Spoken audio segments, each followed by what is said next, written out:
You are listening to the Break Time Tech Talks podcast, a bite-sized tech podcast for busy developers, where we'll briefly cover technical topics, news snippets, and more in short time blocks.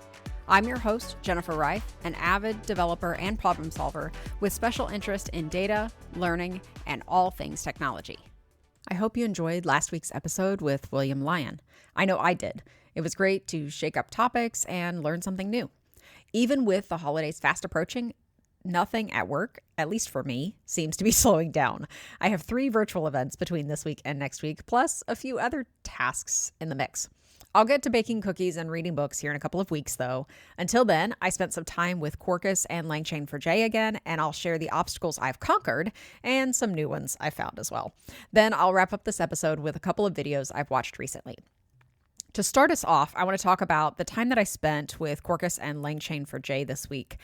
I ended up in a little bit of dependency management hell, but let me back up just a bit. I'd mentioned on this podcast a few weeks ago that I couldn't work with a read-only database in Langchain4j. And I'd submitted a GitHub issue, and that got picked up, the fix got put in, and everything looked really nice, and I wanted to play around with that. So I started off doing that. I had to pull in a new version of the Langchain4j community library, which is where a lot of the integrations are currently living. So I pulled that in. It was 1.8.0 beta of the Langchain4j community and was able to get that read-only database configuration working. I will mention a caveat here, though, that you can't define it as a configuration property in your app.properties file. You have to define it within the constructor, however you want to think about it, when you actually build the vector database config. I needed to do that within the application. So I couldn't define it as a property in the app.properties file. I had to define it and configure it within the application itself. However, the community version is not compatible with the Langchain4j MCP dependency. Because what I ended up doing is I got the app up and running with the read-only database. Everything was working great. Great. Let me add in text-to-Cypher. And in order to do that, what I've done previously with Spring AI is just pull in the Neo4j Cypher MCP server and then work with the text-to-Cypher that's there out of the box. So that's what I was trying to do here with Langchain4j as well. So I pulled in the Langchain4j MCP dependency, which Langchain4j now supports and does pretty well with, I think. But I pulled that in, and then all of a sudden I got conflicts in my project and was struggling and working back and forth, doing some research, trying to figure out what was going on, and figured out that it was a conflict between some of the library versions. And I spent hours on this. I beat my head on the desk, I don't know how many times, trying to debug and search and test. But at the end result, I still have no Langchain4j plus Quarkus plus GraphRag Neo4j application solution, at least nothing that 100% matches what I've built with other tech stacks. However, I do have a rendition of the Langchain4j Quarkus GraphRag app running. It just doesn't have the MCP server with the text-to-Cypher capabilities in it. So I do have an application to look at. I will link that in the show notes. But that will do the regular RAG, manual GraphRag, working with a read-only Neo4j database, which does work really nicely. It just doesn't have the MCP and text-to-Cypher yet.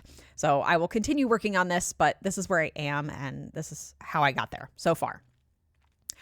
I did also have to create a separate AI service in this Langchain4j version, so that the plain LLM calls wouldn't use the retrieval augmenter that I had customized. So if you kind of remember, or if you've looked at my Spring app, I have a test endpoint for just calling the LLM directly so you can see what those answers look like without any sort of RAG or tool capabilities.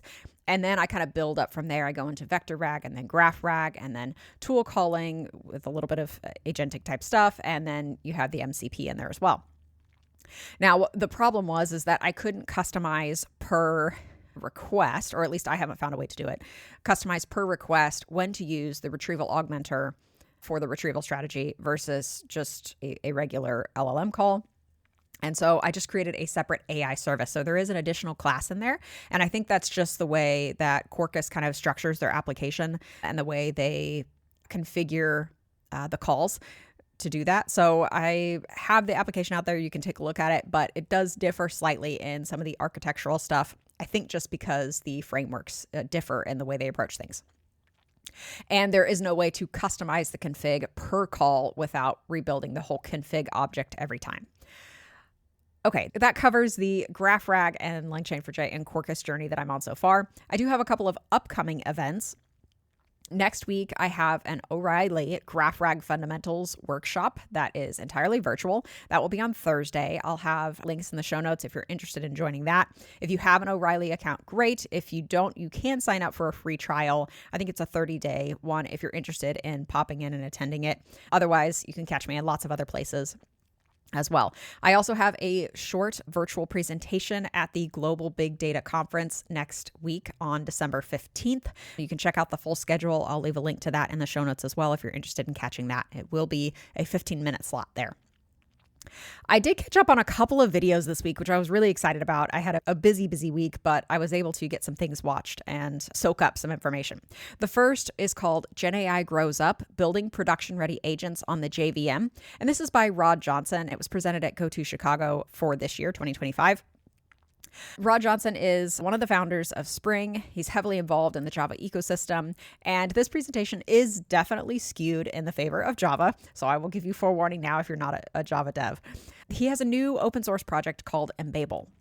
What I really liked about this video is the focus on integrating AI with existing business solutions. So really talking about putting together production-ready systems that incorporate generative AI aspects. Rather than spinning up brand new projects, creating new tech stacks, can you pull in AI, generative AI projects into existing applications and processes? There's no reason that we shouldn't be able to mix and match where it does make sense, of course. I do have a couple of notes on this. I feel like, especially with some of the hiccups I've had recently and some of the things, particularly around GraphRag, there's still not some great solutions out there for easy up and ready GraphRag solutions. So I think there's still some work to be done for incorporating AI, at least in the Java space, and probably lots of other languages as well, outside of kind of the main driver of Python. But I really would love to see this space develop more and more investment and time being spent into, okay, we have this generative AI thing. How can we incorporate it into what we already have, whatever that tech stack might look like? I also watched a Nodes 2025 video called Spring and Autumn with Neo4j. This is from Garrett Meyer, one of my colleagues here at Neo4j, and he walks through highlighting lots of different Spring projects that are available. And then also some of the frameworks where these capabilities are available to integrate with Neo4j. So yes, it focuses heavily on Spring, but there's other tidbits and integrations out there that he talks about. And hey, you can incorporate these things into other frameworks as well. There were some really cool things that I didn't know about. I'm hoping to have some time, maybe next year, to spend and play around with those. But of course, my tech list is forever getting longer, so we'll see. But if you've played around with any of this stuff, I would love to hear about it. Would love to see projects, blog posts, etc. on my feeds. So definitely feel free to share those. I felt like I kept hitting walls this week, but I've made progress in several projects, which does feel like some success. I incorporated the read-only database configuration in Langchain4j, but then drowned in dependency hell among Quarkus and Langchain4j libraries. I'll continue trying to fix that, but at least I have a Langchain4j project up for the workshop next week. Before the holidays, I also have a few virtual presentations I'm prepping, but I did make some time to catch up on a couple of great Java videos. I hope you're having a great week. Until next time, thanks for listening and happy coding.